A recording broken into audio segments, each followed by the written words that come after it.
the mitigation strategies had to change as we went along, and also we must also commend governments for what they did to ensure that the virus does not affect us as it did in the Western countries. I believe in the introduction we did hear that Africa has much less cases than the rest of the world. And so this is testament to the role that our governments have played in trying to mitigate this pandemic.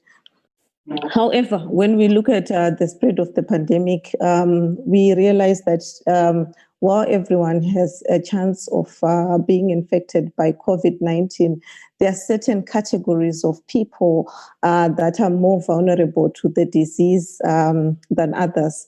So we've already noted that older persons are very vulnerable to COVID-19. We also know that people who have pre-existing medical conditions, for example, are also very vulnerable to COVID-19. So if you think about the fact that older persons, by virtue of their age, and usually most of them are suffering from other diseases such as hypertension or diabetes and so forth, they become even more vulnerable.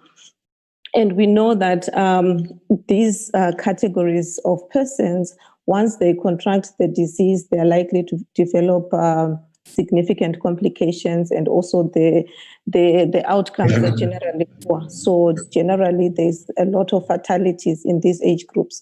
So when we look at the spread of COVID, we need to be cognizant of this fact that not all of us are as susceptible to the disease in the same ways. And so mitigation strategies should then also take this into consideration.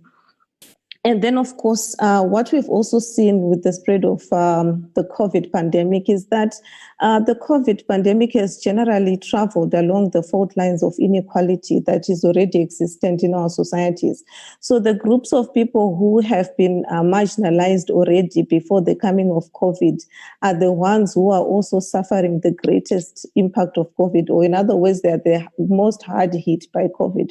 So these are groups like people who are living in poverty, women, girls, persons with disabilities, people who are living on the fringes or on the margins of society are the ones who are feeling the impact of COVID a great deal more than anyone else. So when we think about strategies to mitigate COVID, again, I emphasize that we must look at these inequalities and look at how COVID has worsened the lives of those that have already been struggling. So when you look at women as a subcategory of these marginalized persons, what have been the challenges that they have faced, or what challenges have become worse for them as a result of COVID? So first of all, we know that when governments tried to mitigate COVID, some of the strategies that they employed are lockdown strategies where they declared a state of disasters or state of emergencies, which resulted in the restriction of movements of population so that there is no transfer of the virus from person to person. But what has that meant for women and girls in particular? So first of all, it has disrupted their social lives. So women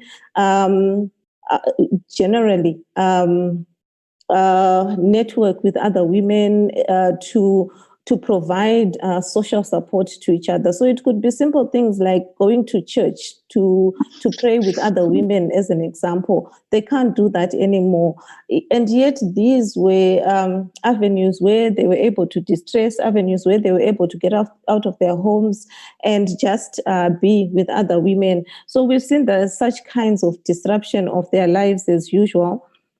But also we've seen an increased burden of care. So generally women are taking care of people in the household, and this is usually unpaid care work.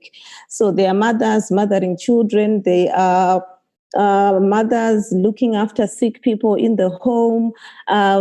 And this has increased because schools have now closed. So children are at home 24/7.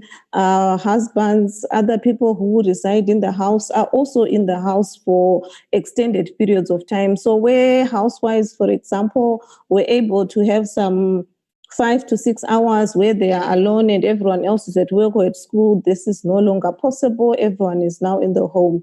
Or where working mothers used to go to work and network with other people, they are now stuck in the home. What has that done? It has increased pressure on women in terms of their labor, but it has also increased pressure in the house in terms of living together and doing life together. So we've also seen an increase of things like gender-based violence in the home.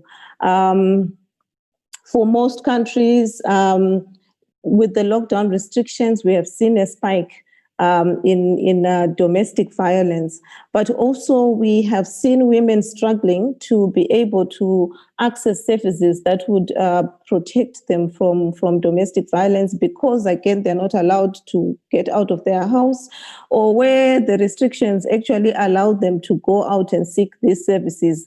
A lack of information have prevented women from actually moving out of the home and looking for these services. So this is a big issue that we have encountered with regards to women's lives.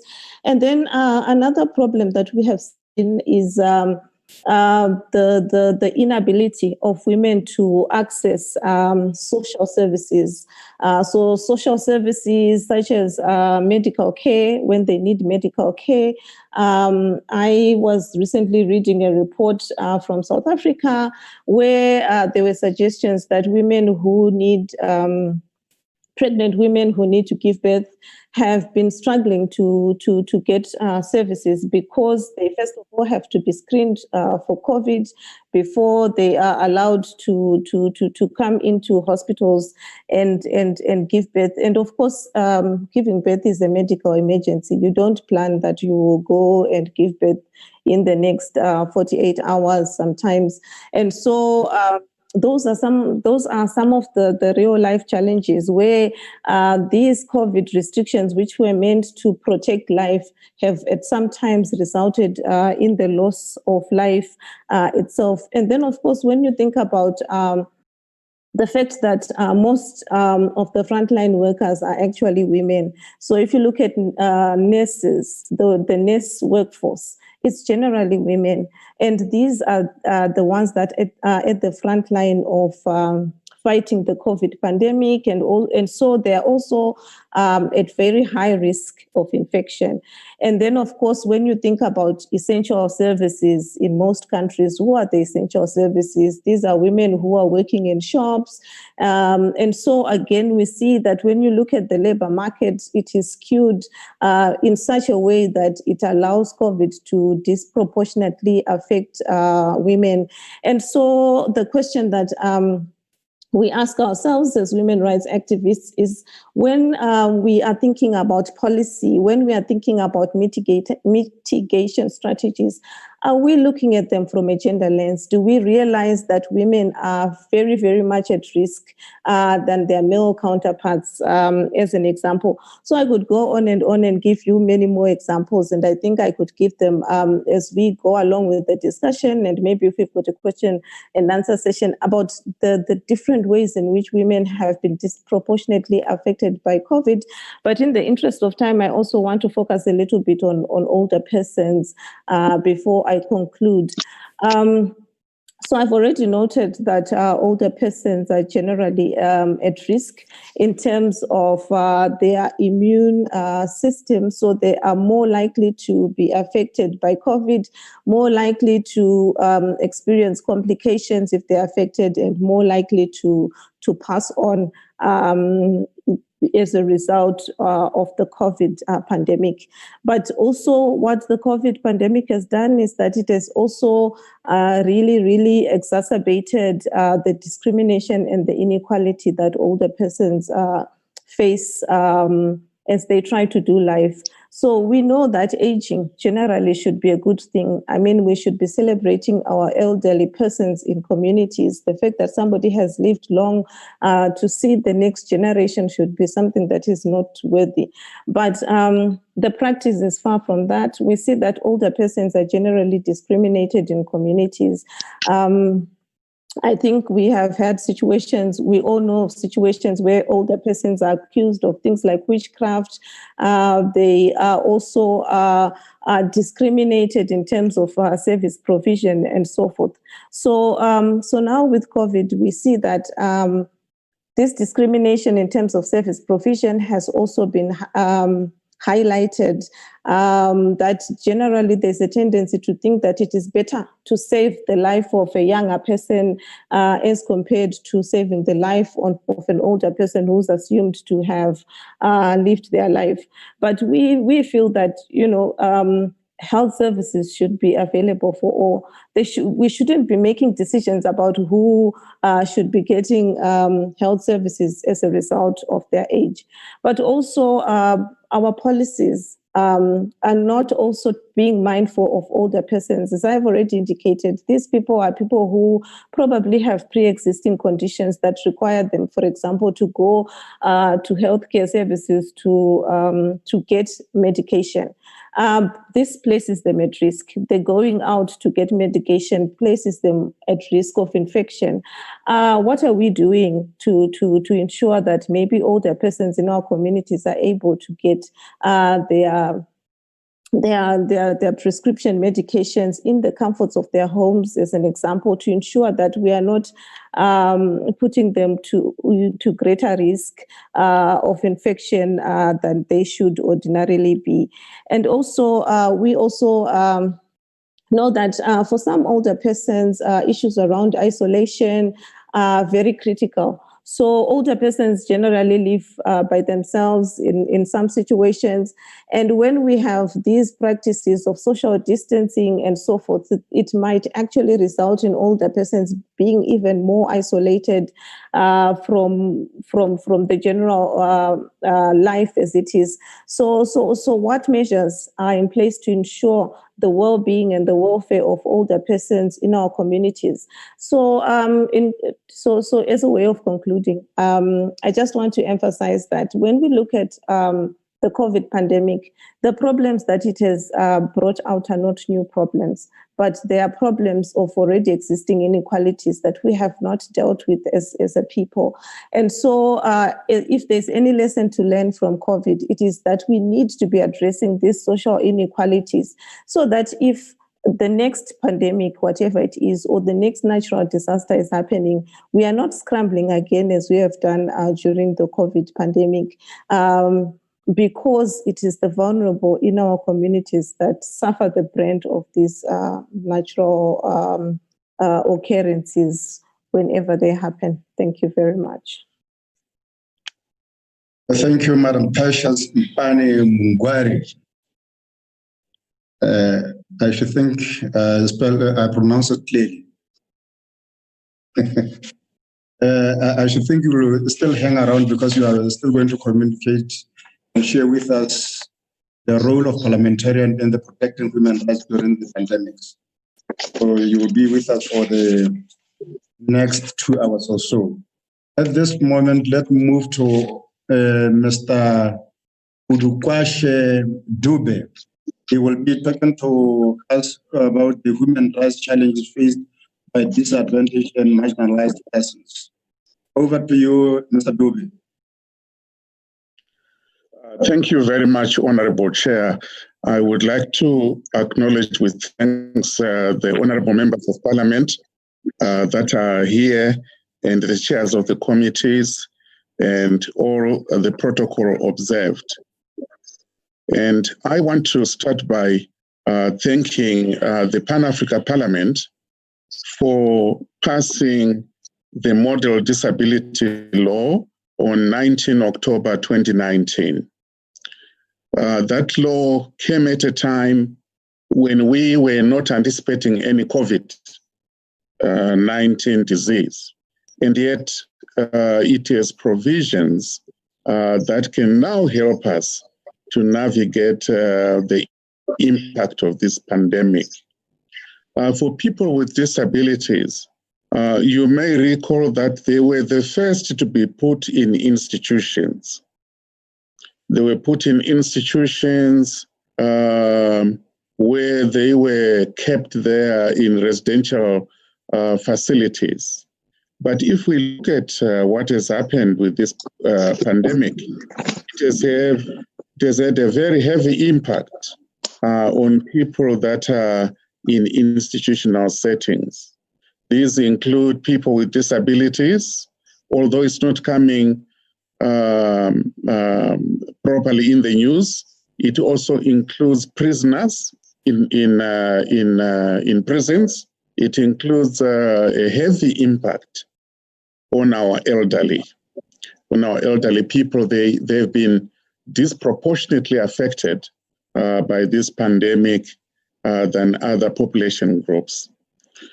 So for people with disabilities, you may recall that we struggled to be heard when the HIV/AIDS virus first came. The problems are the same. Communication is not reaching our members. So therefore, we don't know, what is the message out there? What the president is saying? What are the scientists saying about the disease? And so on and so forth. So communication is not always effective, and hence many people with disabilities find themselves without information. And then the issue is we get confined to our homes for fear that if we go out, then we might contract the coronavirus. Now, for people with disabilities, that causes many other problems like depression, loneliness, and not being able to take care of your well-being. All these are matters that have come about since this outbreak began. So we would like to call on the Pan-African Parliament and the African Union Commission to again emphasize the need to prioritize people with disabilities whenever we are talking about COVID-19, and particularly the responses that we are going to provide to mitigate the impact of this disease. We would like to say, let us leave no one behind. Let us ensure that people with disabilities have access to the messages, that even them, I realize when I moved with my wheelchair, that I now have to move around with some gloves, and in order for people to protect myself, but also to protect the people that help me to lift my wheelchair. So we touch many surfaces as people with disabilities, and we would like to ensure that a massive education campaign be held to ensure that people with disabilities know about this disease and how it affects them. And then lastly, as the Pan-African Parliament, as the AUC, we have been working together on policies of the African Union, like the Africa Disability Protocol, which was adopted on the 29th of January 2018.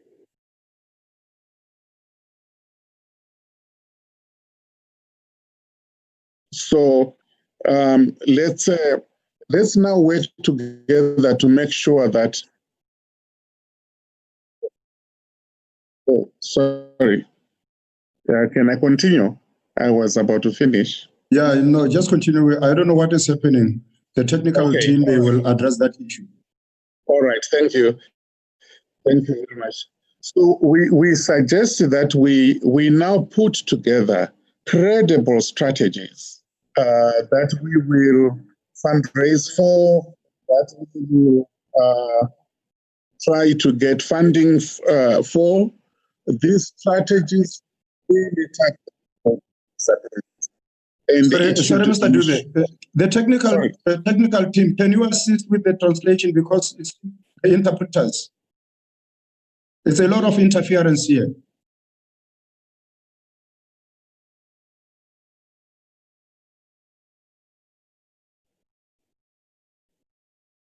Jacob, can you assist with the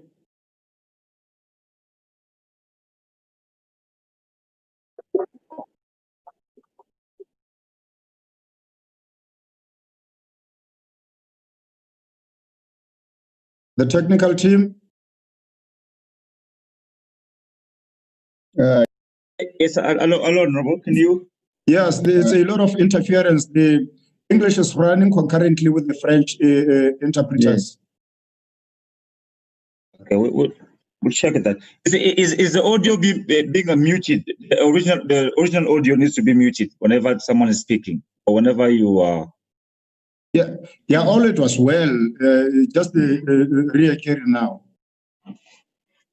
Jeffrey, it has to do with the interpretation, I think. If Jacob can attend to it. Yeah, chatting to Jacob now.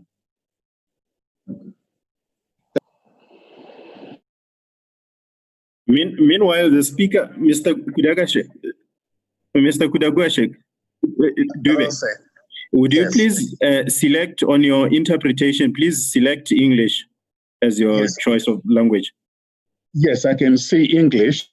Yes, select English on. Yeah, and then let's proceed and see if it will be better now. Okay, just go ahead, Mr. Dube. Thank you very much, Chair. Thank you very much indeed. So the task that we now have is the task that we now have is to ensure that design practical strategies that can then assist people with disabilities to cope with this pandemic.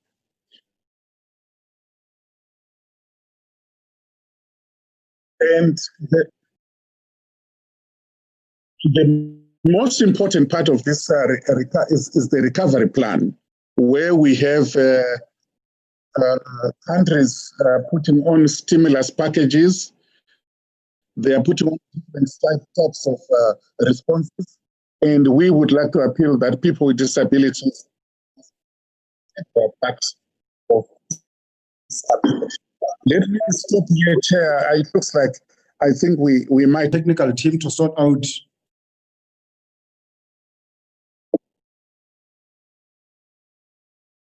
Technical team, are you assisting that side? Yes, Jacob is looking into it. No, the speaker, please.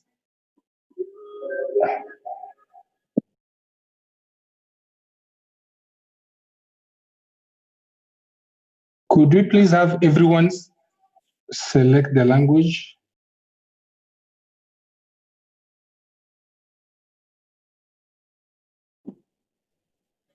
Yeah, are you with us, technical team? Yeah, Jacob is here. Yes, I'm saying. Jacob, can you assist us? Yes, I'm saying, could we please have everyone select the language they're going to use for the meeting? For those who are using English, please select English. Under interpretation, select English. We did that. And could we please have a... Sorry? Hello? Okay. Can you hear me? The people on the English channel, you can be able to hear me? Yeah, we hear you. We hear you. Jacob, we can hear you, but you need to tell them that they need to validate. Once they select the language, they also need to validate. Otherwise, it will not be, validated, specifically when using iPads or phones, they need to validate. Okay, I think we are fine. If the people on the I think we can proceed. Proceed. But I can. There's a lot of French this side from my side. I don't know what is happening. Honorable, you need to select English under interpretation and then mute original audio so that you don't hear the French. Mute original audio, then you say, okay, done. Select English, then you select mute original audio, then you click on done if you're using a mobile device. No, I'm in my office. You're using a laptop? Yes. Okay. Okay. Is it, can you see right now, what you should be seeing is English having a tick next to it?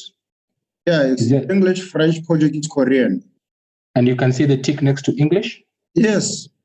And below Korean, is it saying unmute original audio? Yeah. It's saying unmute original audio. You said mute original audio. Click on mute original audio, sir. Okay. Thank you, technical team. Okay, please proceed. I think at this juncture, I have to invite Ambassador Salah Hamad. So he will be talking to us about the EU human rights mechanism that protects citizens against abuse of power during the health emergencies. Ambassador, over to you. Thank you so much, Chair. And allow me to begin also by thanking the Pan-African Parliament for inviting me to be part of this important deliberations. And I would like to also thank all the honorable members of Parliament that are with us. And I stand on the protocol that exists. My presentation will focus on the role of the African Union human rights mechanisms in responding to COVID-19 through the support that is provided to our member states. But let me begin my presentation by stating a fact that is well known to many of us, or to all of us, that the COVID-19 cases in Africa pose a serious danger to the African people, mainly for three reasons. One, because our member states, or many of our member states, are ill-equipped to effectively respond to the pandemic in terms of professional staff, medical staff, testing capabilities, diagnosis, and also handling and treatment and prevention as well. In addition to that, the second reason is with such limited capacities and capabilities, the numbers of COVID-19 cases, of course, can multiply beyond management, and unfortunately affect the lives of millions, or thousands, if not millions, of African people. The donors, the support that we are getting from outside to support our economies are also affected by the same pandemic. China, Europe, America, and others. And therefore, they are unlikely to continue support our economies with the money that is usually, the financial support that we usually receive prior to the COVID-19. Now, the vision of the African Union, as we all know, is an integrated, prosperous and peaceful Africa driven by its own citizens, representing a dynamic force in the international arena. This noble idea or noble goal also was articulated in our Agenda 2063, the Africa we want, which was adopted by our heads of state and government. But let me focus in particular in expression 3 of the Agenda 2063, which states that an Africa of good governance, democracy, and respect for human rights, justice, and the rule of law, as well as also aspiration 4, which of course envisage a peaceful and secure Africa. So now, as a result of COVID-19, our democratic processes has been also affected, and our efforts towards the realization of Agenda 2063 and also the realization of the Africa that we want has, of course, been affected. This journey of reaching the Africa that is united, prosperous, and peaceful is now facing a lot of challenges as a result of this COVID-19. In fact, I must also say that the challenges, they've been going on for a while because of poverty, civil wars, conflict, because of also many diseases that are affecting the lives of the African people, including HIV, AIDS, malaria, diabetes, and Ebola, and many others. But the most urgent and current challenge that we are facing is the COVID-19.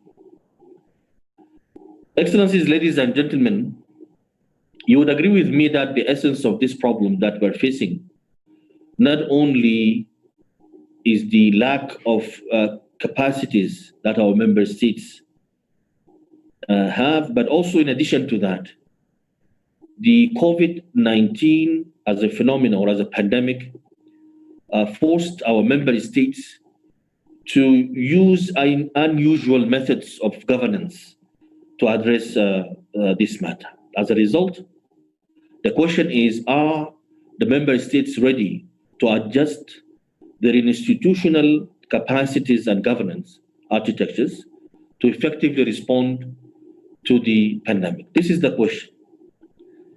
Now, if we look at specific areas, such as, for example, human rights, justice, and rule of law, the pandemic has affected the delivery of our member states in this area.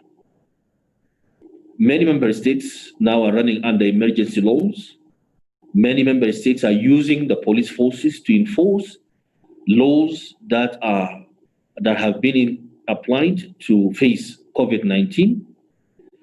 And in some countries, we have more victims among our African citizens because of police involvement and police use of force, more than there have been victims or victimized by COVID-19 itself.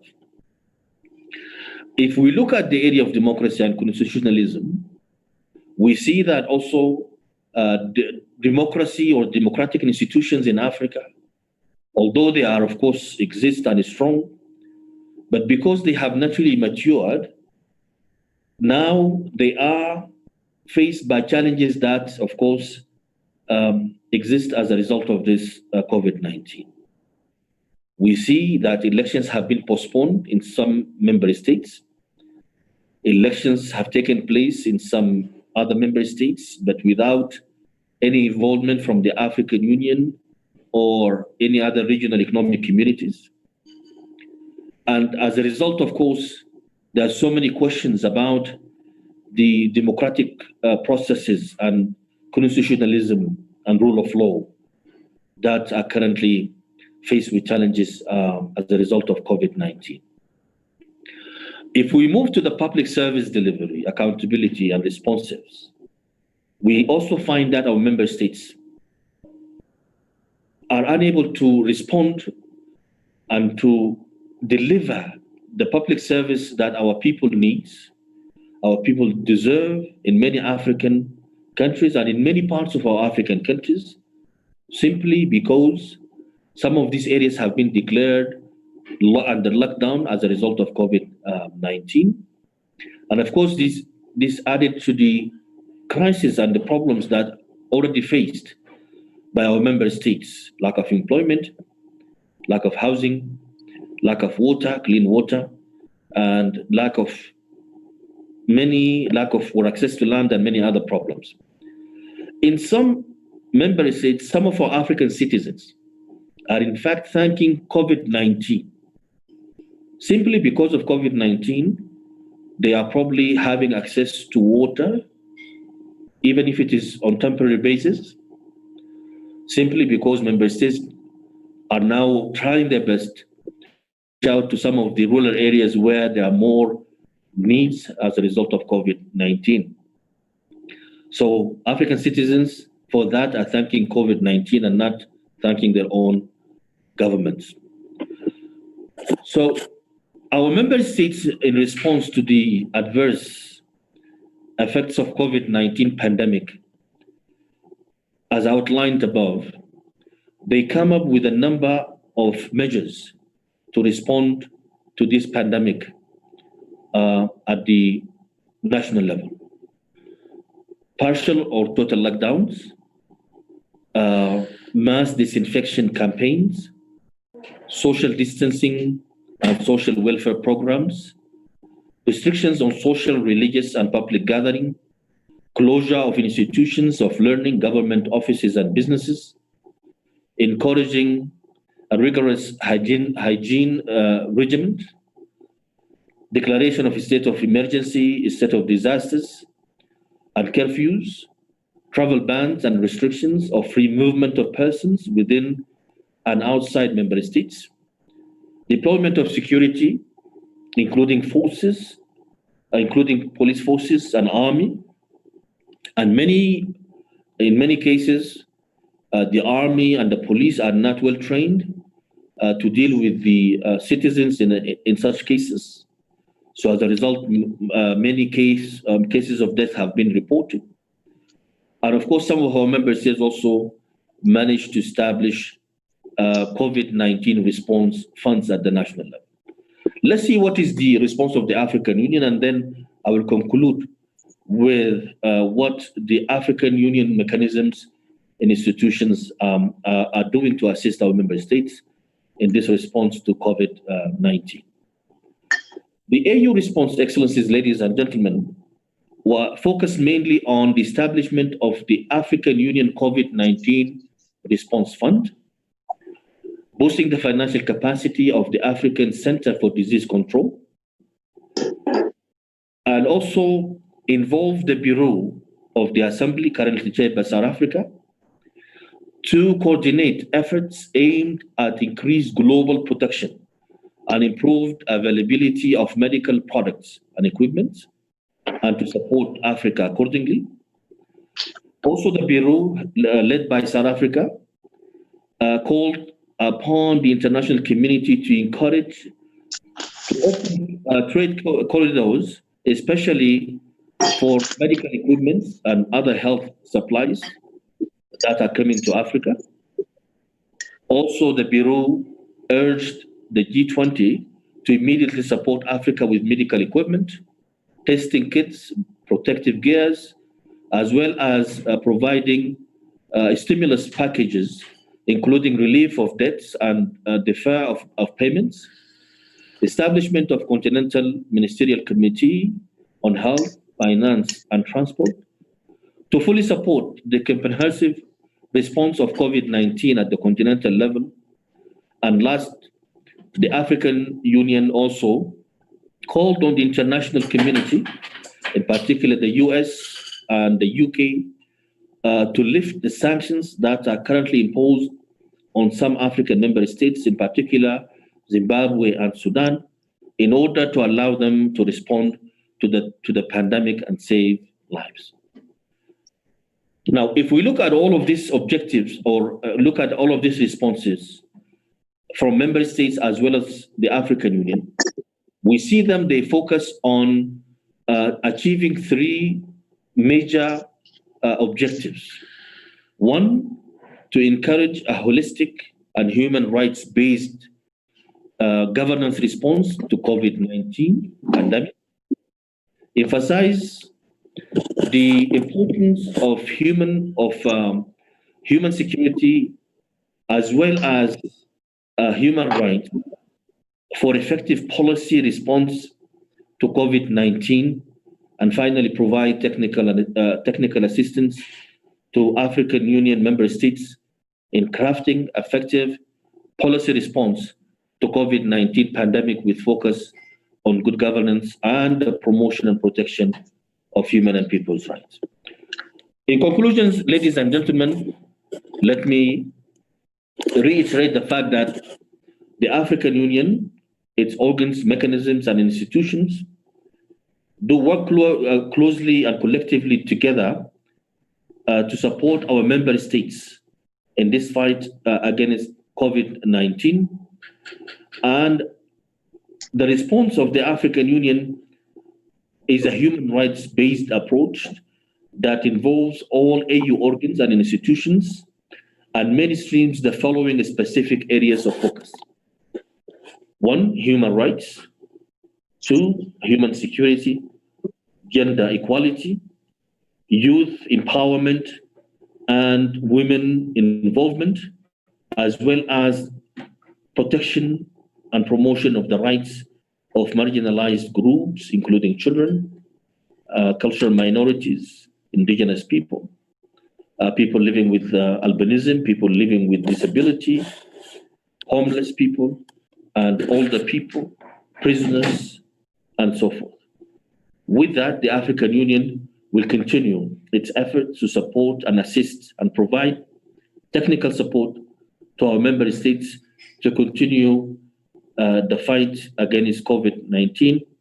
And at the end, of course, we will continue also to pray for God intervention to support Africa and the African people with this fight until we all win this fight with God's grace.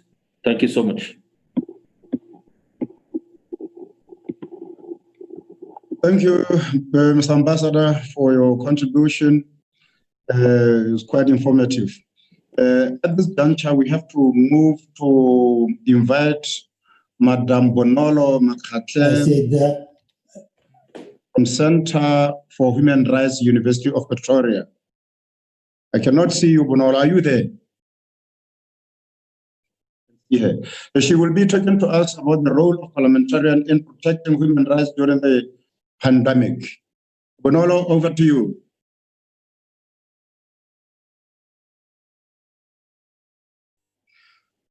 Unmute. Bonolo, unmute.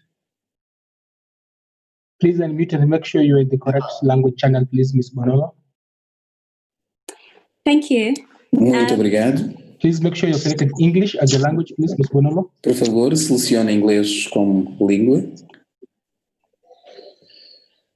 Okay, I think I'm sorted now.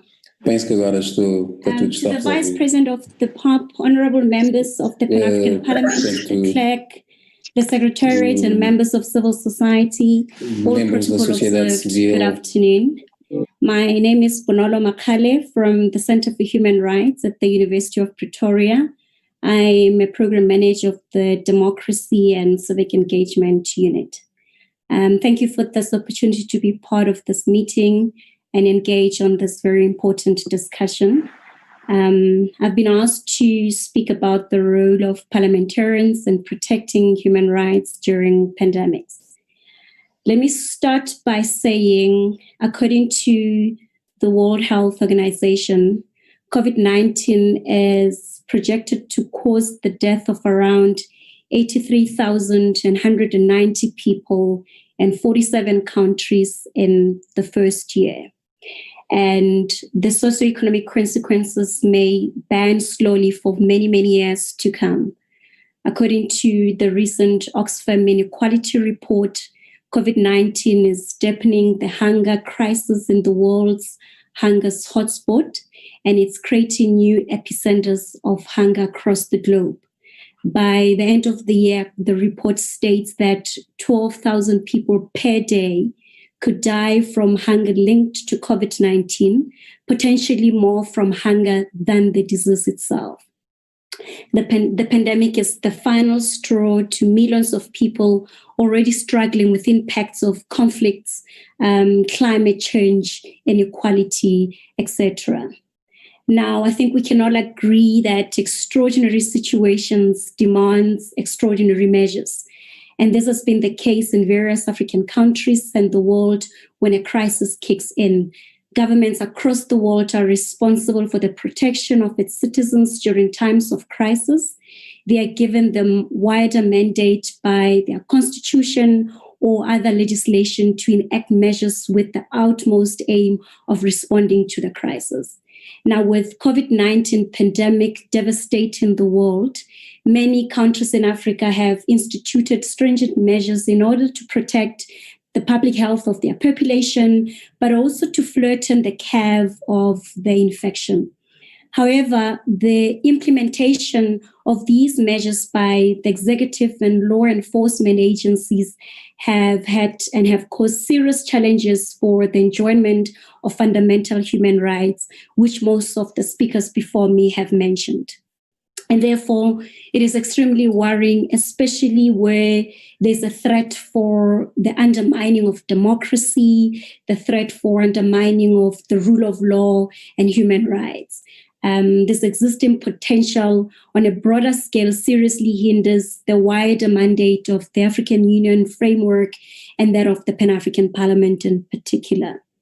Now, by giving due diligence to the principle of check and balances with the aim of curbing the excess of governments in some countries, these measures are debated and passed by parliamentarians in line with their legislative responsibility, and they carry out an oversight responsibility in order to ensure that the implementation of these measures is not used as a smokescreen to violate human rights.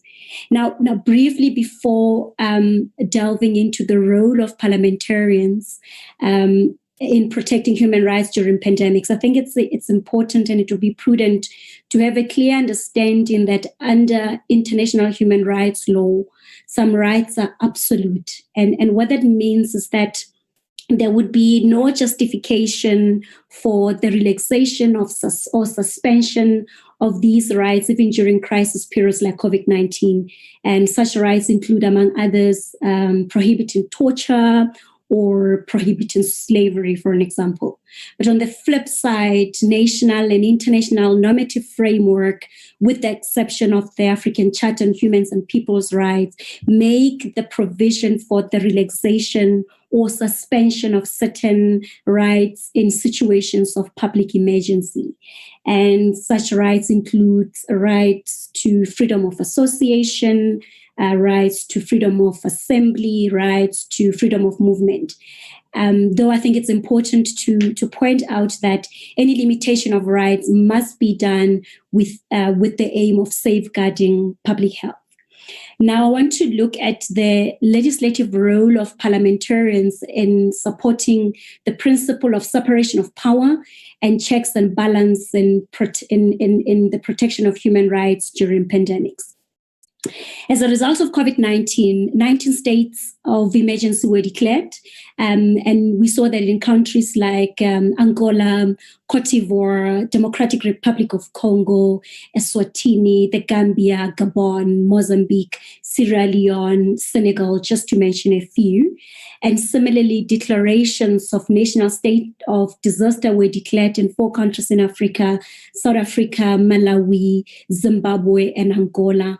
And in addition to that, we saw 11 declarations of public health emergency in countries like Burkina Faso, Republic of Congo, Gabon, Kenya, Madagascar, Uganda, again, just to mention a few.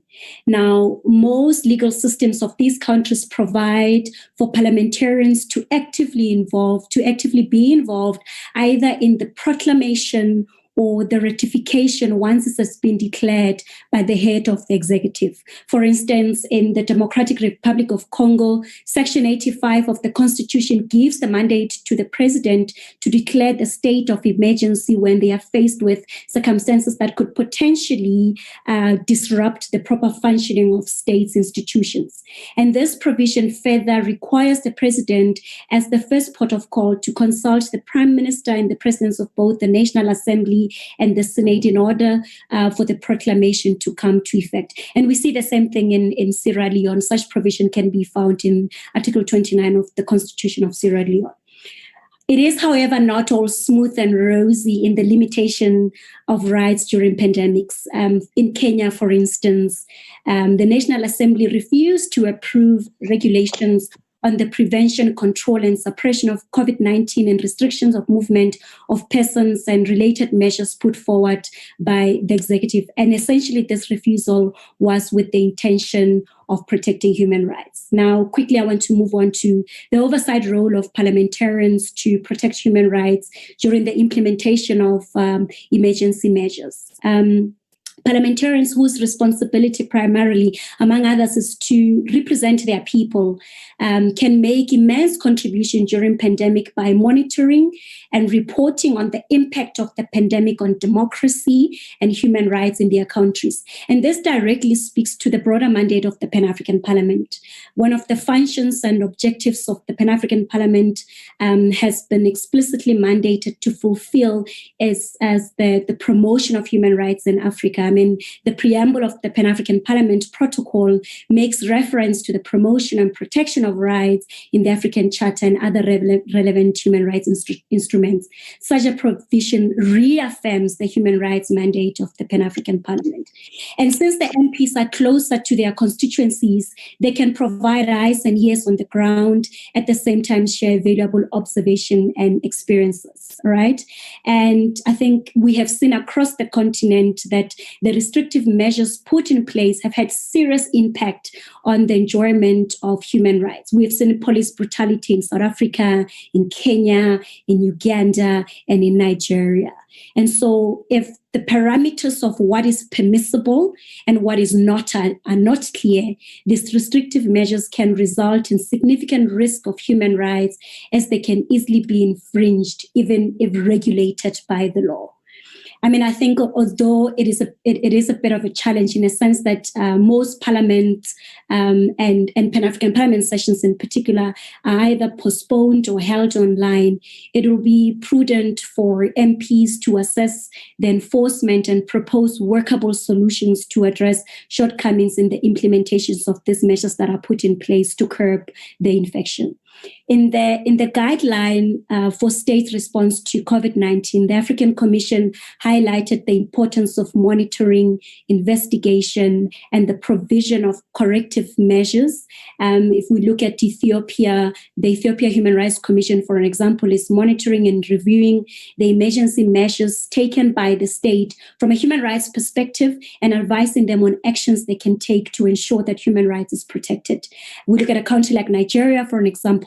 The Nigeria National Human Rights Commission collaborated with development agencies to develop an app that electronically monitors and documents and reports on human rights violations.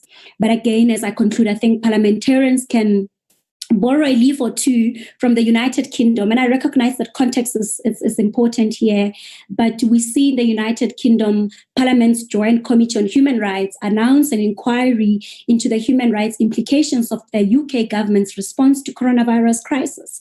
We see in New Zealand, for example, where parliamentarians from both the ruling government and opposition reached a consensus to establish an epidemic response committee to scrutinize government's action and essentially to hold the state accountable. And so I think as a collective, we cannot deny the fact that COVID-19 response has not only exposed the importance of socioeconomic rights as well in the continent, but also it has had devastating impact on the consequences of the lives and livelihood of African citizens, and as such affect their enjoyment of rights to a decent and standard living. And as I concluded, is my recommendation that members of parliament must invest in socioeconomic rights in Africa, or rather socioeconomic rights for Africa to succeed in all its endeavors. Parliamentarians should put in place legislation that seek to cushion the negative socioeconomic effects of the pandemic. And the importance of investing in socioeconomic rights is so that the continent is better equipped to protect its citizens from pandemics and for the restoration and preservation of the dignity of its people. Thank you. Thank you, Bonolo, for your contribution. Even though you took longer time, as I was not expecting. But at this juncture, let's focus to invite Dr. Raji Tajuddin, who will be talking to us about the African Union COVID-19 strategy is from the African Center for Disease Control. Over to you, Doctor.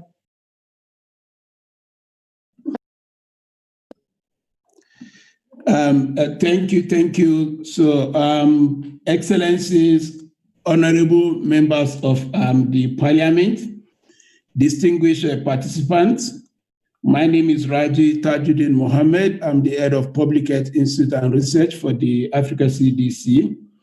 I would like to first of all thank Ambassador Salah, who coincidentally work in the same compound, for clearly articulating what exactly the Commission of the African Union is doing as far as COVID-19 is concerned. So I would like to start by articulating what is the current status of COVID-19 globally.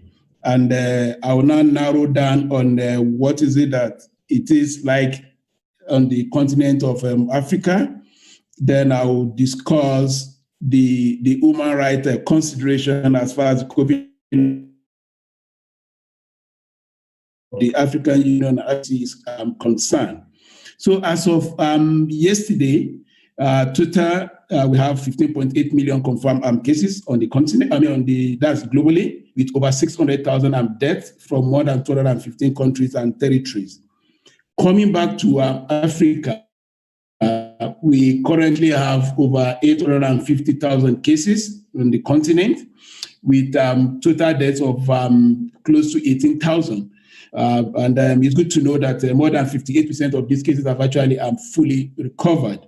So if we look at this and try to look at it from the global perspective, Africa currently accounts for around 5 to 6% of the global cases of COVID-19.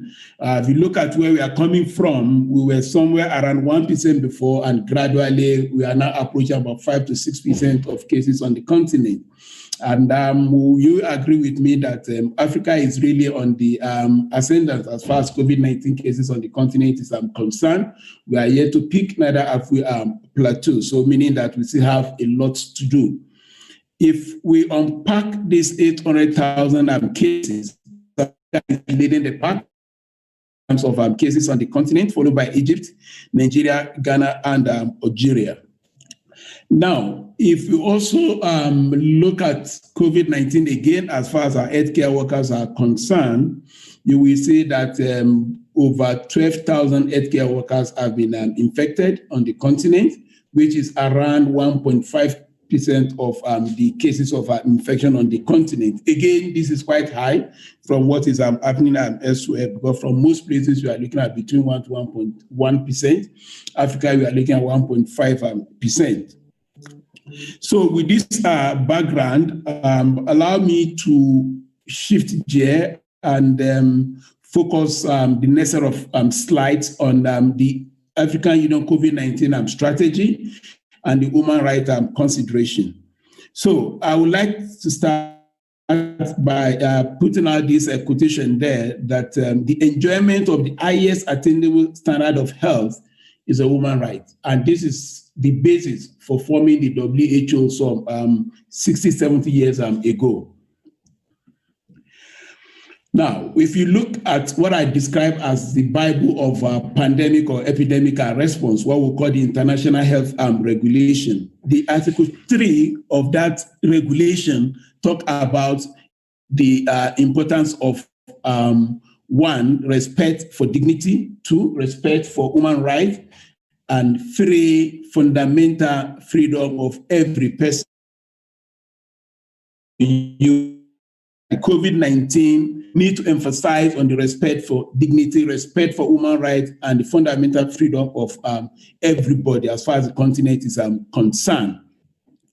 Now, to address stigma and discrimination is one of the main reasons why we need to focus our approach, especially the way we respond to COVID-19, to begin to look at it from the human rights perspective.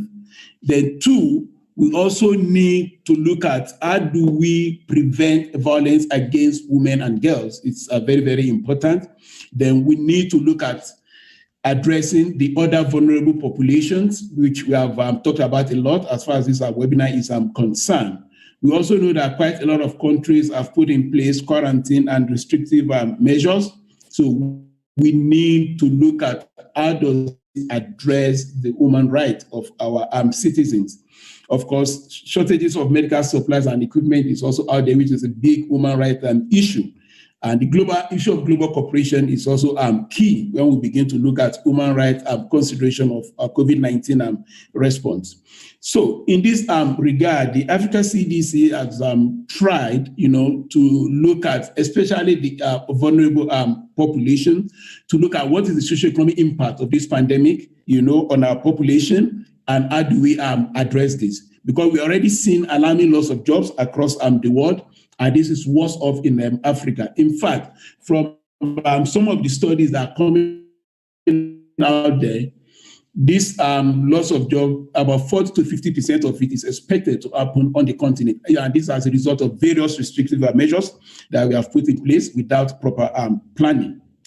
We also know that our women and girls are being disproportionately affected. We have heard a lot about domestic violation. We've also heard a lot about unemployment affecting our women because of the different restrictive measures that have been put in place. And of course, we know that financial insecurity is also a big issue. Of course, we know that for us to address some of these issues, we need to step up support for our communities, especially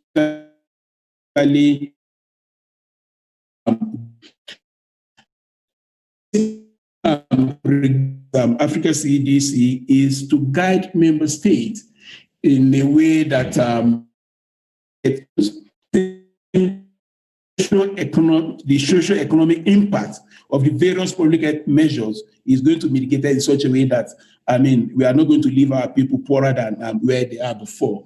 And in this regard, we have looked at how do we put in place a social and some economic measures that will allow us to slow down the COVID-19 transmission, but at the same time, try to limit the damaging, impact of some of these restrictions. So in that regard, we put in place a guidance on easing lockdown, because we know that a lot of countries have put in place series of measures to address this COVID-19. And we know that a lot of them has had huge impact on the socio-economic aspect of our economy. So we felt that it's high time that most of these measures we begin to loosen some of these measures. And the only way to do it is for us as Africa CDC, as a continental public health agency, to come up with a strategy that will allow member states to strategically ease this lockdown without necessarily putting the population at risk of a second wave of COVID-19. Another thing that we've been able to do as far as human rights and COVID-19 is concerned is to begin to address some special population. And one of such is to work with the International Committee of the Red Cross to begin to look at COVID-19 in correctional centers, in places of detention. We know that these are special groups and we need to get it right there. If not, we are going to expose people unnecessarily. So we are working together with ICRC, and we have been able to, engage the different member states, the correctional centers. We brought them together to series of webinars to guide them on what they should be doing and how do they do it better without exposing the inmates unnecessarily. Still on what we've done in terms of our strategy towards COVID-19 and human rights, we know that quite a lot of schools have actually locked down. And we know that we've been talking of online, but you will agree with me that when you look at this online approach to our education system, there is a lot of inequity in that. So you will agree that it's only those schools who, for one reason or the other, have everything to, they have the children of the well-to-do will be able to access online. So the large majority of our kids will not be able to have access to any form of education if we continue to do this online. So in that regard, we've put up a document that will allow our schools to begin to systematically reopen in such a way that in terms of education, nobody is left behind just because we want to address COVID-19. The other thing we've been able to do again, looking at it from human rights point of view, is you will all recollect that one of the key challenges to responding to this COVID-19 pandemic is access to different medical supplies, from vaccine to therapeutics to ventilators to oxygen supply. So what Africa CDC and the African Union Commission has done is to put in place a pool procurement platform that will allow member states to be able to assess these commodities at a fair price, so that at the end of the day, issue of affordability and equity of assets will not preclude any member state from assessing this life changing or life this key intervention as far as COVID-19 response is concerned. The other thing we've done is on the issue of our mental health and psychosocial support. We know that this lockdown has come with a lot of mental health issues. So, and in that regard, Africa CDC has provided a guideline or a guidance document to guide our member states on how do they approach the mental health and the psychosocial issues of the infected and the affected community. You will also know that a lot of stigmatization and discrimination has also common as a result of this COVID-19 pandemic. And one of the ways to address some of this discrimination and stigmatization is to guide member states in terms of mental health and psychosocial support. So we have issued a guidance document in that regard, and we have also conducted different series of webinars to guide our responders on how they approach some of these issues in a very strategic manner. We know that people are dying from COVID-19, but there are other diseases and other illnesses that are killing our people beyond COVID-19. So to address these, Africa CDC has come up with what we call a guidance document for continuation of essential health services. And most of these health services actually are things that have human rights implications. For instance, maternal and child health. Because of lockdown, a lot of pregnant mothers will not be able to access health facility. So at the end of the day, they risk their life by allowing people who are not actually trained to take their delivery. So what Africa CDC has done is to guide member states on how do you put some of these measures out there? How do you ensure that the essential health services like maternal and child health, family planning, antenatal care, control of TB, malaria, and HIV/AIDS continue to be delivered despite the fact that we are responding to COVID-19, so that what happened in West Africa 3-4 years ago does not repeat itself, whereby we have so many people dying from non-Ebola cases. So we don't want people to die needlessly from non-COVID cases. So we are guiding member states through our provision of essential health services and guidance documents, so that they'll be able to run some of these services concurrently and respond to the COVID-19 as well. So to conclude, I would like to say that although the virus does not discriminate, but the impact of this COVID-19 pandemic do discriminate, and the vulnerable groups are being impacted the most. Two, we also want to state that our member states need to do everything possible to protect the human capital, especially in terms of their health needs, in terms of their social needs, and we need to ensure that Africa product, is not taken for granted. And last but not the least, we need to continue to protect the rights of our women and protect the rights of our girls. These are very, very important, and it's quite essential. So I would like to leave our honorable members of the Parliament, distinguished participants, with this quote from WHO Director General. All countries must strike a fine balance between protecting health, minimizing economic and social disruption, and respect for human rights. I thank you. Thank you, Doctor, for your contribution. Where it was an eye-opener. We'll be inviting various participants for the discussions. So at this juncture, we have to respond by asking questions, coming up with the various observations, and then I will see at the show of hands, maybe the technical team, whether you will give me a list of the participants, or they can just show their hands.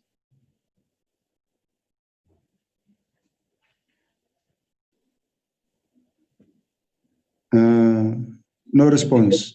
They will raise their hands, Honorable. Okay. And we will let you know who's raising the hands if you can't see. Okay. Now, the participant, now you can show your hands so that we can start our discussion.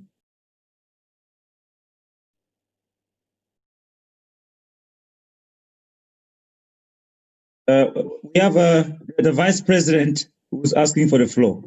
Okay. Honorable Chief Turumbira, it's your turn, Mr. Vice President. Thank you. Can you hear me? Clearly. Thank you. Just for further clarification, the presentation is and I first want to thank all the presenters. They were really fine. I found this meeting very, very valuable. The presentation by Dr. Raji Tajuddin, Africa Center for Disease Control, another brilliant presentation. Ms. Dr. Tajuddin, can you say more on education? The measures that the CDC is proposing, because this is an area that I've found a number of countries really stuck. They open schools, the number of infection rises immediately, they close the schools again. Most countries don't know how they can proceed.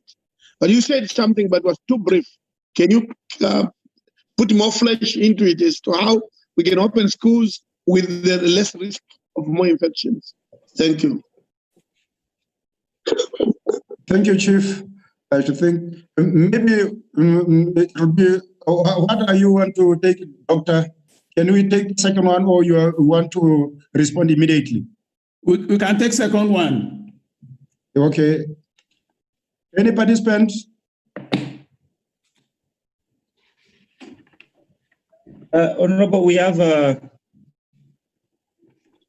someone from attendees, Mr. Ngonga Maxas, who wants to speak. I'm going to enable him to speak. Okay. Mr. Ngonga, you have the floor. Jeffrey Ngonga. Yeah, his name is. Can you hear us?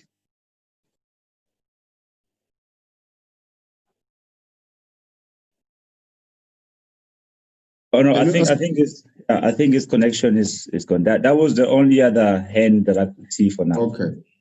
All right. So can I proceed? Sorry, we have Honorable Kaban from Morocco who's raising his hand now. Honorable from Morocco, your turn.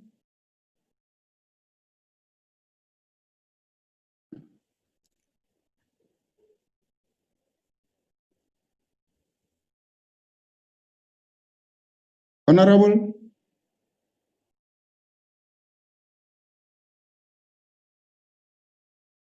We cannot hear him.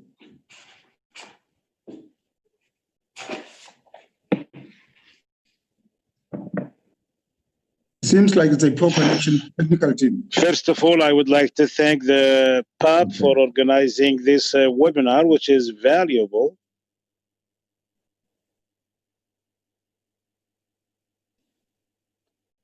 I would like to thank as well the Mr.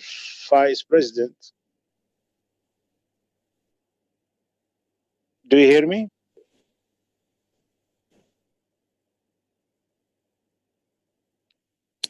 I would like to thank as well a very interesting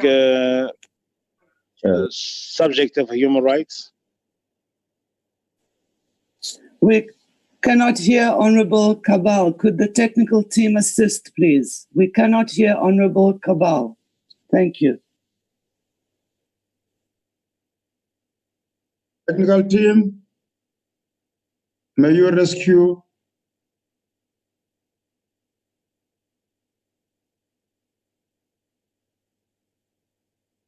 technical team. We can hear him. He can proceed. Yes. Over to you, Mr. Kamal. Il faut regarder. May I speak, says Honorable Cabal. May I speak, please? Thank you.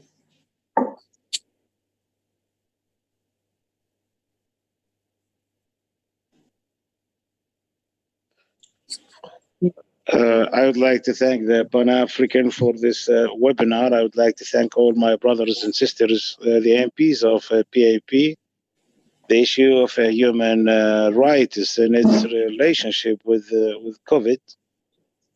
As you know, the international laws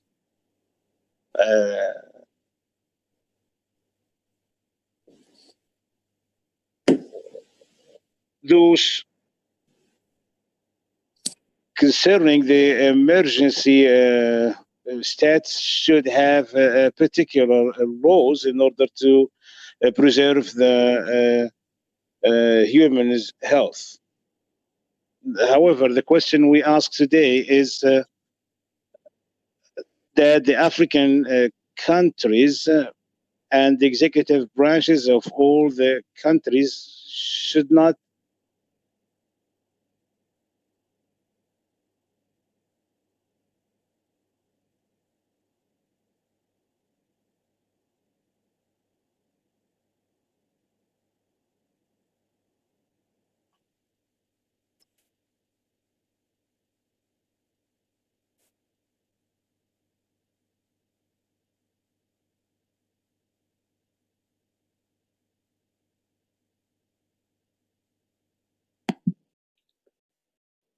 What is happening now?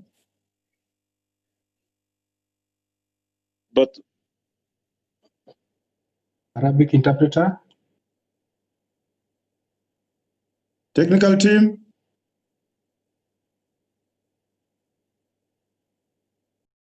Everything's on silent. We are following up, sir. We are following up. As we wait for Jacob, the speaker has not selected his language.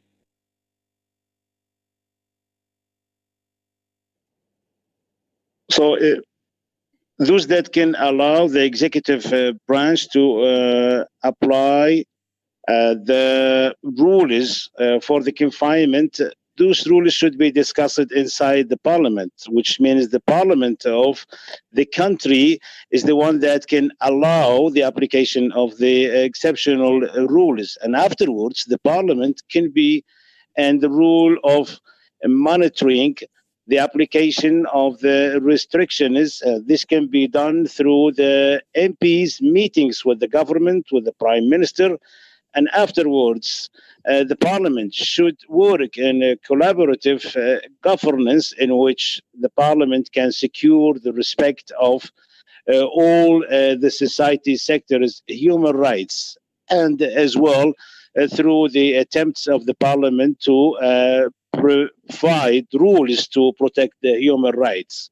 So we can say that parliament task of monitoring the work of the government can reduce the violations of human rights. And I believe that this is the role of the African, of the parliament. And as we know, we have only a consultative rule as MPs of the African Parliament. And we hope to be able one day to exercise our full role as parliamentarians of the continents. And I can say that the violations of human rights in any country is actually linked to the political system. If the political system is open and democratic, then the violations will be less.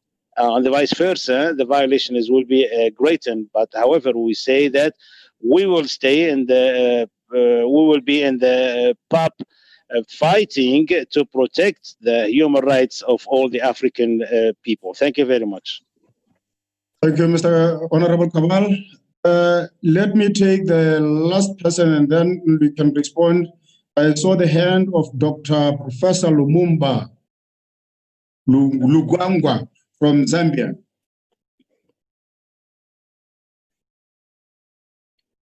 Honorable.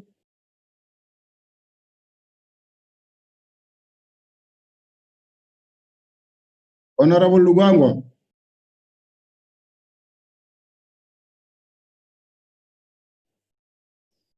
We cannot. Honorable, please make sure you're in the English channel. Honorable Lugwangwa. Select English channel, Honorable.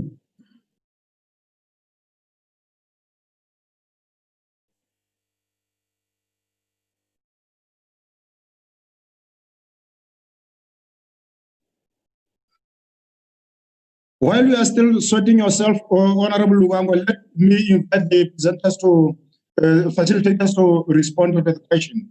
Dr. Raji. Thank you, Honorable Member. So let me start from the question on school reopening. So right from outset, the Africa CDs has recognized the importance of school setting as far as this COVID-19 pandemic is concerned. And in that regard, we actually provided a guidance document to guide the way things are done within our educational settings on the continent. And yesterday, again, when the steering committee of the COVID-19 pandemic response on the continent met, one of the key issues on the agenda was how do we reopen our school? So this steering committee was co-chaired by the director of Africa CDC and the regional director of WHO. And what we agreed upon at that steering committee was what challenges do you one, see they would have, the need to have a kind of three-level approach: government level policy, operational level, and at the tactical level. At the government level, we need some key sectors to be on board in order to safely reopen our school. One is Ministry of Education, but we know that Ministry of Education cannot do it alone.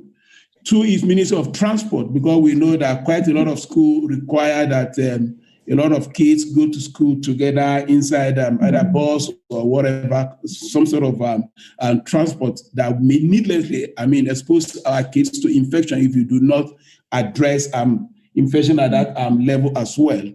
We also know that the Ministry of Environment and so on, so they are also involved. So government level policy is key, and more so community engagement. Then in terms of operational level, I think that's where we come in as a technician. And what we have articulated one, first to carry out what we call risk assessment. You need to do that. And if it's safe to do that, how do we go about it?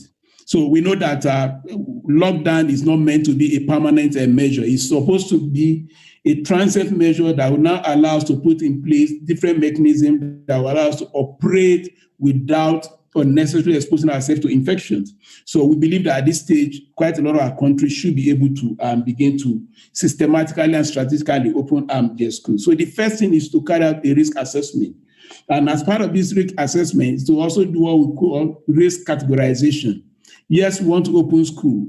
We need to start it gradually. Which one do we open first? Of course, we are not saying nursery school should open first. We need those kids are big enough to understand what is infection prevention and control and so on and so forth to open first, see how it goes before we open the other one. So risk calculation is very, very important.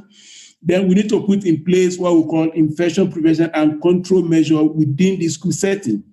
Because if you don't do that, that would just be like, like what we see in the nursing homes from the developed countries, whereby you have so many cases and so many, so many deaths in there. So infection prevention and control is very, very important. Then we also need to have a mechanism to shield the vulnerable groups. Because in the school setting, we have teachers who are quite old. So these people are quite vulnerable. So we need to have a way of shielding them. We also have teachers and students who have one form of comorbid conditions or the other. So we need to have a way of identifying these people and shielding them. Then two, we also need to put in place what we call school health programs, so that if anything happens, we have that the school health program will serve as first line of defense to identify what is going on there and be able to put in place a measure that will allow or will prevent needless transmission of infections. Then, of course, things like physical distancing need to be put in place. If there is no need to gather, there is no need for that. And we should ensure that issue of our spacing and all those things are adequately covered. And of course, community engagement is key. The technical people cannot do this alone. We need to carry the community along, in such a way that whatever measures are put there have the necessary buy-in of the community. Then we are also thinking, or we also recommend blended program in some setting, whereby part of the school curriculum should be in school, and part can be online or can be done by way of distance learning. So all this is to avoid too many kids or too many students gathering together in one place and exposing our people needlessly. And of course, issue of ventilation, adequate ventilation within our school is also very, very important. And there are a lot of guidelines out there, UNICEF has its own guideline, UNESCO has its own guideline, African CDC has its own guideline. So we should take opportunity of all these guidance documents that are out there to see how we can safely do this. And African CDC will be more than glad to support our member state as we embark on this journey to begin to see how do we open our schools, because as we all know, again, education for all is a human right issue. So we don't want to embark on a sort of education that will only allow the privileged children to continue to have their own education, whereas the children of the less privileged that cannot afford to have internet access, that do not, have schools that can even run curriculum via an online platform, to be left behind. So the time is now for us to begin to open up our schools. Over. Thank you. Thank you, Doctor. Anyone who wants to clarify more?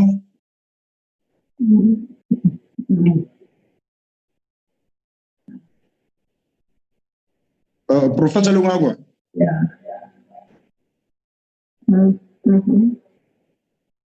Can we go back to you, Professor Lungagwa? Professor, please, you need to select your language. Please select interpretation, then select English, sir, so that we can hear you. We cannot hear you, sir. Interpretation, then you select English, then you say done, so that we can hear you.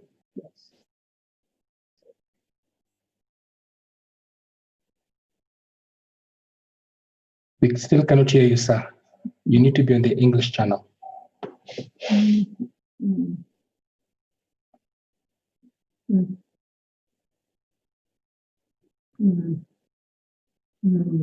Professor, can you keep on trying the technology that side? Let's move to Rwanda, to Honorable Fidel. Let me just ask you a little bit more about the resource mobilization.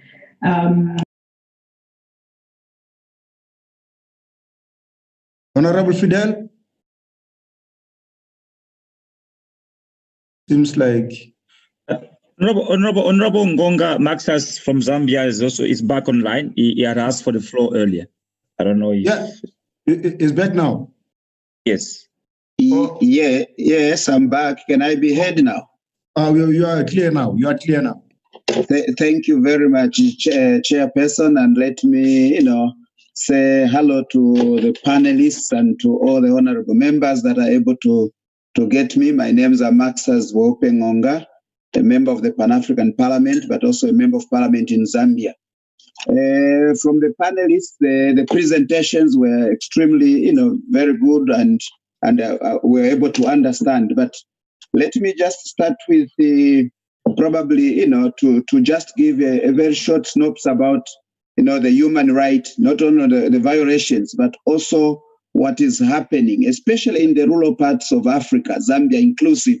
The messages about COVID-19 are very clear, and we all understand and know that this disease is a menace and has, brought both a social and economic, downturn of the African nations. However, the people themselves, especially in the heavily populated areas, both compounds and also in the rural areas, people do not seem to accept and see that this is a reality.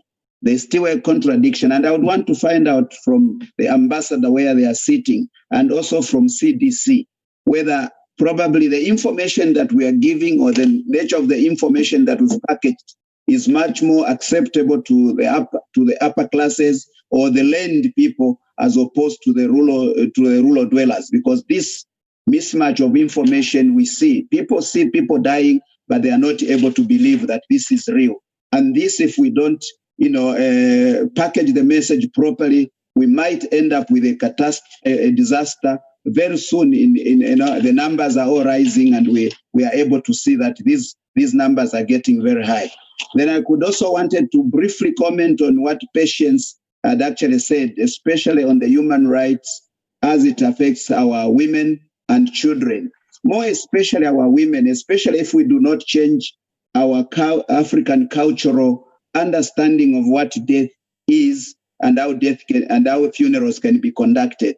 We have areas where people die in their homes, especially in areas where you don't have hospitals or mortuaries nearby. And our cultural setups are such that the women go into this funeral house where there is a body.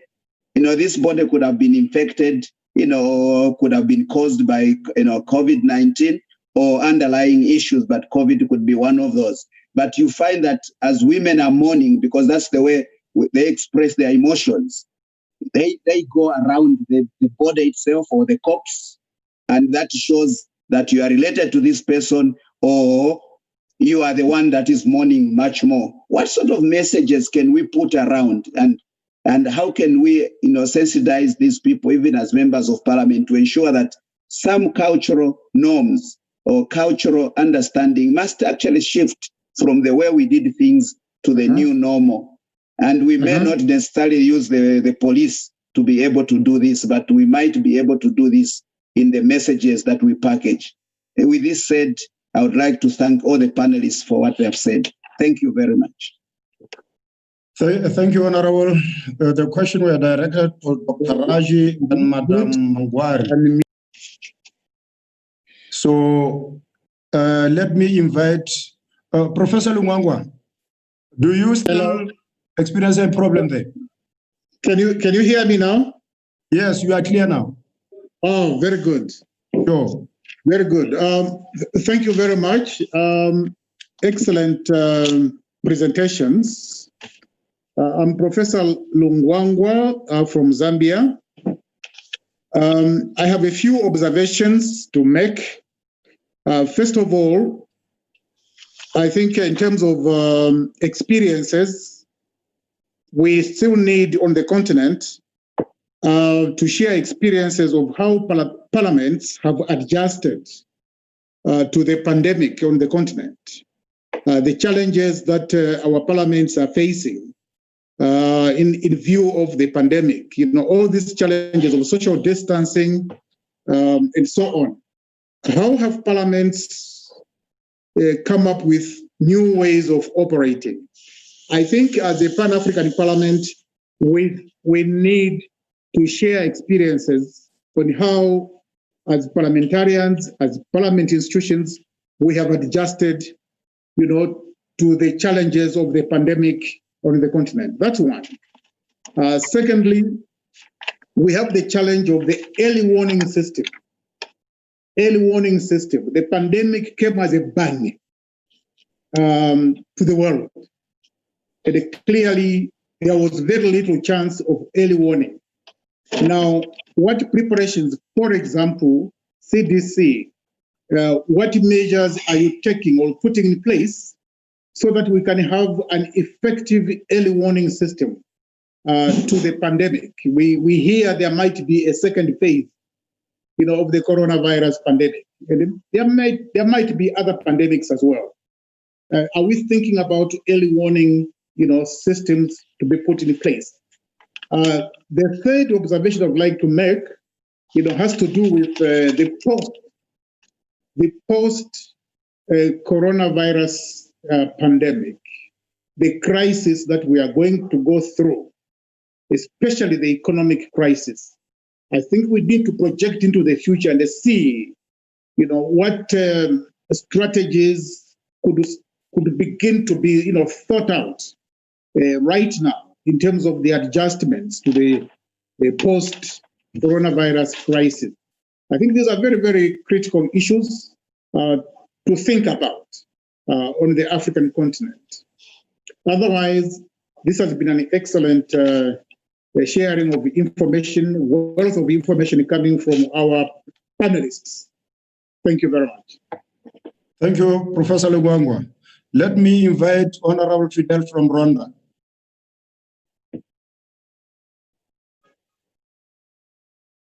Honorable.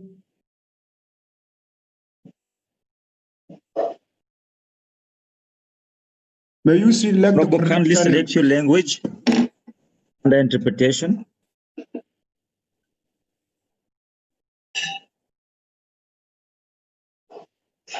Mr. Chairman?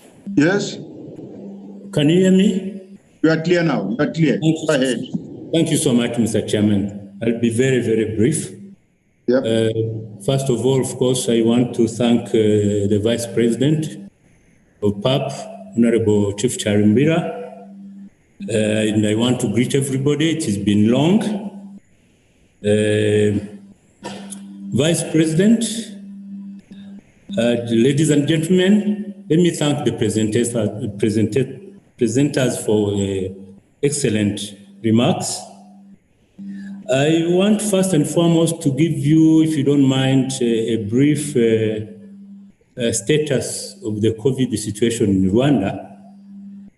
Right now we have, as of today, we have 1,879 cases, of which 975 have recovered. And we have had 5 deaths. By and large, we think we have managed, in the circumstances, we have managed to contain the virus. And actually, it's not our own self-evaluation, because according to the World Health Organization, Rwanda is one of only 5 countries, only one in Africa, which have managed to prevent large-scale coronavirus outbreaks. And Rwanda is only, again, one of the only 4 countries, and only one south of the Sahara, whose citizens are allowed to enter Schengen countries. The others are, you might know, Tunisia, Algeria, and Morocco, because Rwanda meets the health standards required in those countries. Now, as far as human rights situation is concerned, in the face of coronavirus, our Human Rights Commission, the National Human Rights Commission, carried out recently a survey to monitor the situation of human rights in the face or in the context of the coronavirus. Various rights were monitored, including the right to religion, religious freedom, right to due process of law, right to freedom of expression, right to freedom of movement, residence, right to life, and so on and so forth. The findings were that, by and large, these rights were respected, despite a few challenges. Now, which are the challenges? As you may understand, of course, the right to free movement of people was not largely respected. There have been many, many restrictions, but for good reason. Our country is small and it is largely, it is heavily densely populated. The cities are cramped up with people. So if you don't practice social distancing, then the virus will run like forest fire. So that right was interfered with largely, but as I said, with good reason. Another right that was interfered with is the freedom of, is the right to religious freedom. Until 2 weeks ago, people were not allowed to congregate in places of worship. But since 2 weeks ago, churches, mosques, and other places of worship are open, but of course, subject to social distancing, subject to face masks, and so on and so forth. But they are open. So I may inform you also that most of the detainees in police cells were released in order to avoid mass infection. And also there is large-scale use of appropriate online service to dispense justice. Justice is dispensed online, again to prevent people from congregating together in a small place. And last but not least, I may inform you that the government has set up a recovery fund to help businesses that have been affected. All businesses have been affected, but most affected is the hospitality industry, especially tourism, hotels, meetings, and so on and so forth. So I just wanted to share with you those few remarks. I thank you so much. Thank you, Honorable Fidel. It was information sharing. Can we respond to the question from honorables from Zambia? It was directed to Raji. The other one was directed to Madam Mungwari about the mourning of women in Zambia. And the other question were about the early warning system and post-COVID-19 projections. Over to you, Doctor. All right. Thank you, Honorable. So let me start from the question from Zambia on the issue of safe. There's what we call dignified burial, which is a key component of our response strategy. So concerning what is happening in Zambia, I think for African CDC, what we have done to prevent or to avoid such a scenario is, one, to have a risk communication, that is directed at the different civil society organizations, the community, and all those sort of part of the population, because whether we like it or not, community engagement, risk communication are key component of any response strategy.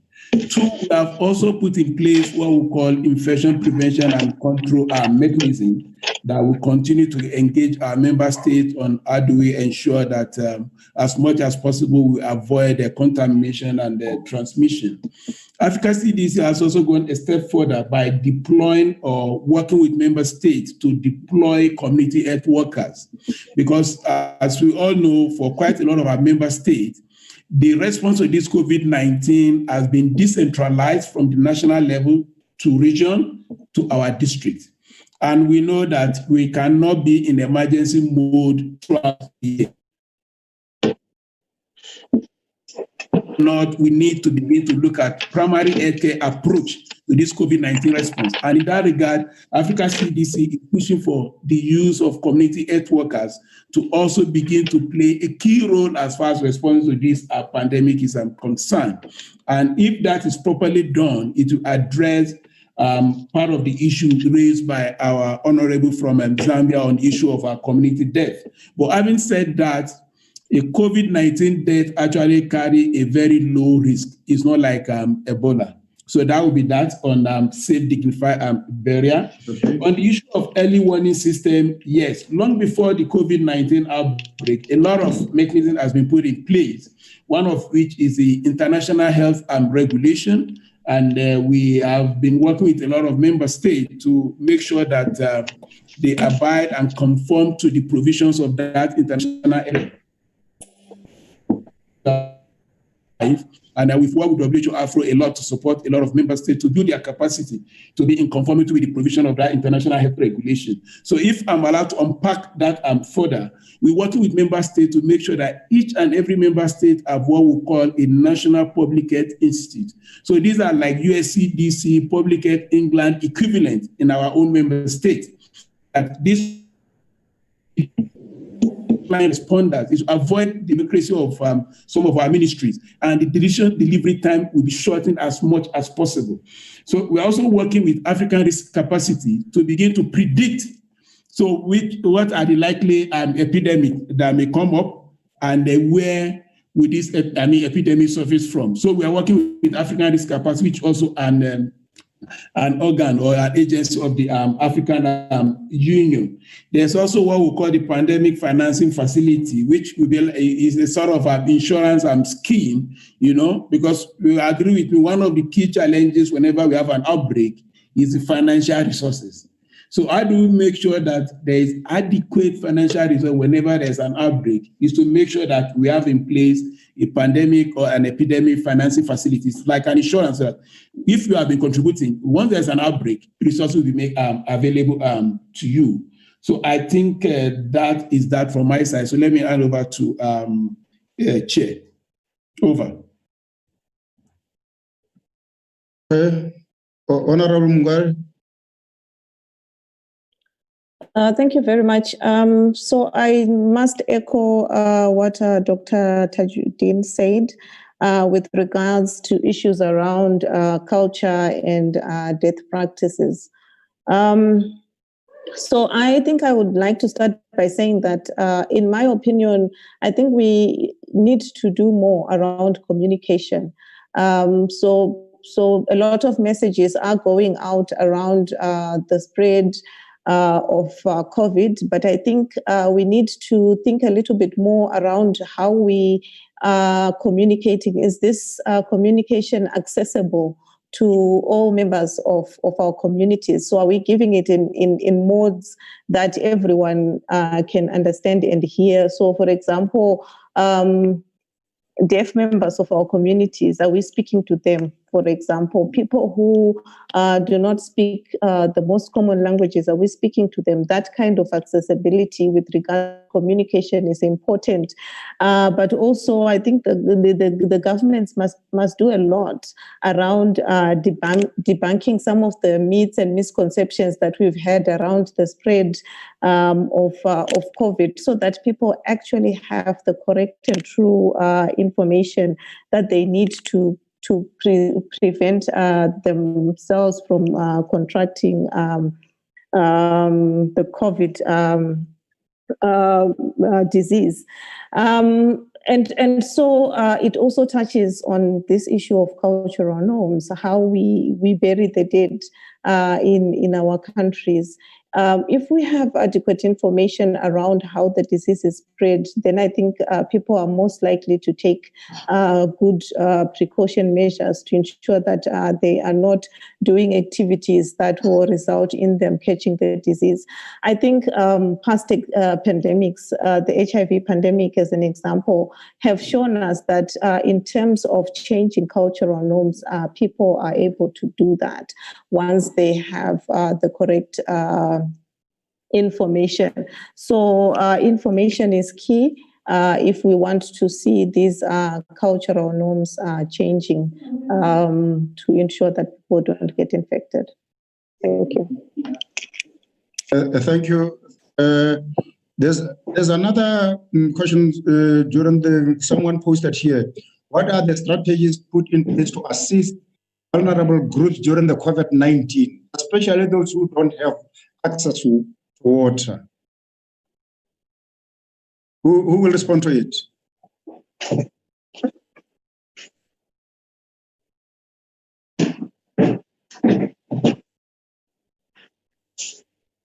Honorable, there's a second question from the floor from Shirin Nangwenya. Could we allow her to field it also? So Shirin Nangwenya, over to you. Shirin? Okay. Yep. Unmute, Sharon. May you unmute? Okay, I'm trying to do that. Can you hear me now? You are clear. Okay, thank you very much. Thank you, Mr. Chairperson. My name is Sherin Nangwenya, and my question is with regards to the African traditional herbs or plants to control the surge of the virus. You know, people are dying every day, and that cannot be normal. Can you hear me? People are dying every day, and that cannot be normal. So my question is Africa open to suggestions on African traditional plants or herbs, or, you know, to help to strengthen the immune system, or that door is closed? Can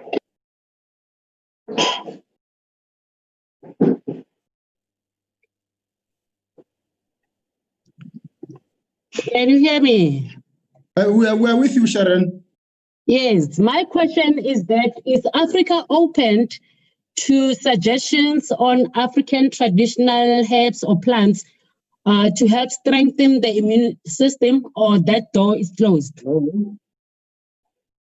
Hello, afternoon. How are you? Yes, they will respond. They will respond. Okay.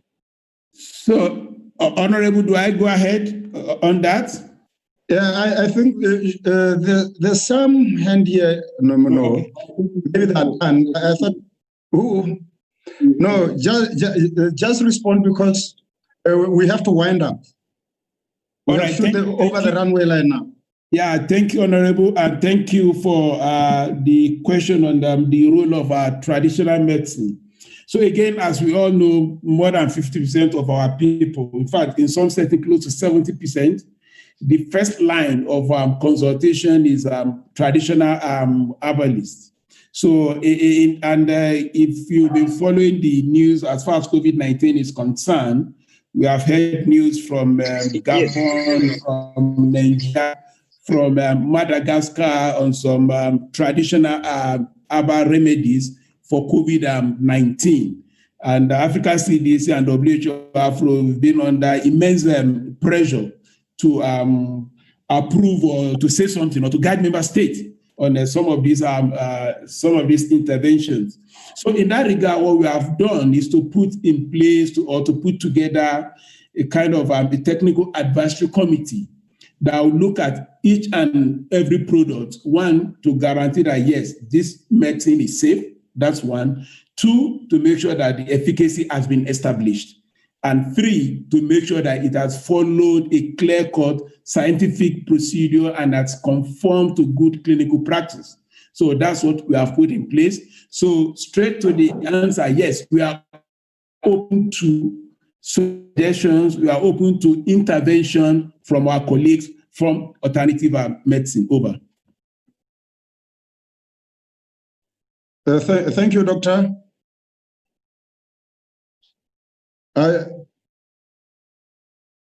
Madam Mungari, are you done?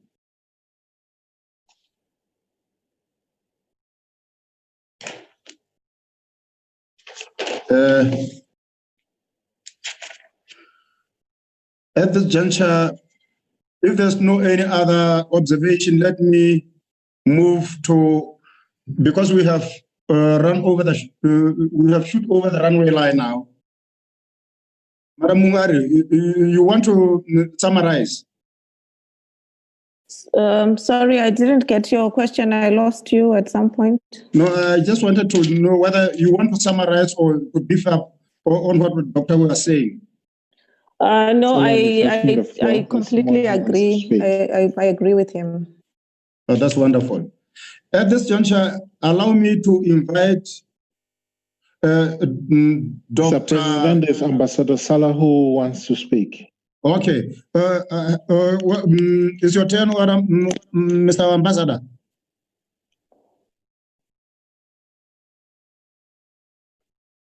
Ambassador?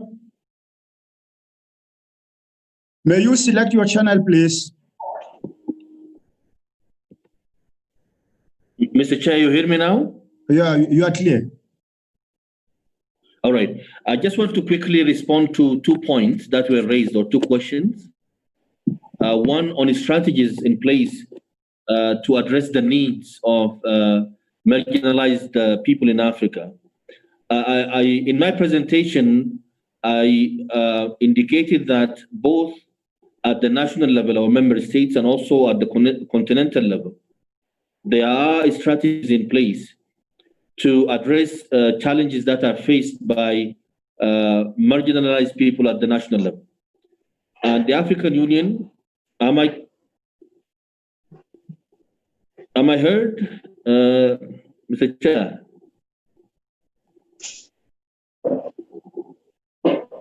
Mr. Salah, yes, you are clear. Yes. Can I continue? Please. Yes. So there are strategies in place, but I think it's important that we need to stress one point, that the responsibility is collective, that all African peoples need to be really part of this process of the implementation or implementing any strategies that we have at the continental as well as the national level. This is one. Post-COVID-19, I'm sure that members of parliament as well as other colleagues and other participants are quite aware of the efforts of the African Union Commission to prepare our member states to the challenges that will emerge from COVID-19. And therefore, many stakeholders are part of this process, including the African Development Bank and APRM, the African NEPAD, and other agencies and institutions to assist and support our member states to what will emerge as a result of COVID-19. But again, I think the role of the parliamentarians is also important, because through the parliamentarians, we will be able to reach out African citizens at the national and local level. And of course, the Africans then will be also informed of what role they could play to respond in the response of COVID-19 and also the response of post-COVID-19. The involvement is important. The of women is also important. And therefore, once again, this is a collective responsibility that will involve all African people. Thank you very much, Mr. Chair. Thank you, Mr. Ambassador. Thank you for your contributions. At this juncture, allow me to invite the Vice President of Pan-African Parliament, Mr. Honorable Chief Chirumbira, to come up with a closing remarks. Over to you, Chief Chirumbira. Unmute, Chief. May you unmute? Yes, am I okay now? Yeah, you are clear now. Thank you. Once more, Mr. Chair, thank you. I want to start with you. You led the process very well. Let me thank the presenters. There's clear evidence that they were prepared. We're not disappointed at all. This was valuable time. We spent the time listening to really valuable presentations. And a number of take-homes you've given us, despite what we may consider as obvious information, but you gave us a number of take-homes. I don't need to mention all of them, but the issue of the disabled people being in institutions and prisons, I think that needs to be escalated even more. The issue of vulnerable people, that although Africa's share of the infections was 1% a few months ago, we've now risen to 5 to 6, and that the health is a right. And now we need to consider some of the social rights as in fact also entrenched rights because of what we're experiencing. I think the CDC, you have now raised your profile. And I want to thank you for the good work you've done very well for this continent. Every day I listen to you, you really are measuring up to even other international standards. Ambassador Salah, and you even came back at the very last moment. You even came back to give even more information. There's a lot of evidence you came willing and prepared and the two presenters from the Center for Human Rights, University of Pretoria, without mentioning even your names, but you know yourselves, excellent work. And our staff of PAP, this webinar has gone very well, you're well prepared for it. And then lastly, but very important, the honorable members, the MPs of PAP, the chairpersons of various categories, whether committees, and I see Honorable Gwamba, Deputy Chair of the Eastern Caucus, also participating. I think this is a Human Rights Chair, Honorable Retire. This is a continuous process. And we would like honorable members to take it that this is only a beginning. It has to be continuous, ongoing dialogue in trying to address issues of COVID-19. And that representing Pan-African Parliament, I want to say to honorable members of civil society in general, that the Pan-African Parliament is ready. Come up with your ideas anytime, and PAP will organize and share more. So don't wait for PAP and say, PAP will invite us again. PAP, no, sometimes provoke and say, no, we as Human Rights Committee, we as this committee, we have these ideas and we want to convene and share some ideas. But overall, thank you very much. See you next time. Thank you. Thank you, Chief. And let me thank the Secretariat, the Clerk's Office, the President's Office for to organize this workshop of webinar. Next time, shall meet again. Thank you, and merci beaucoup.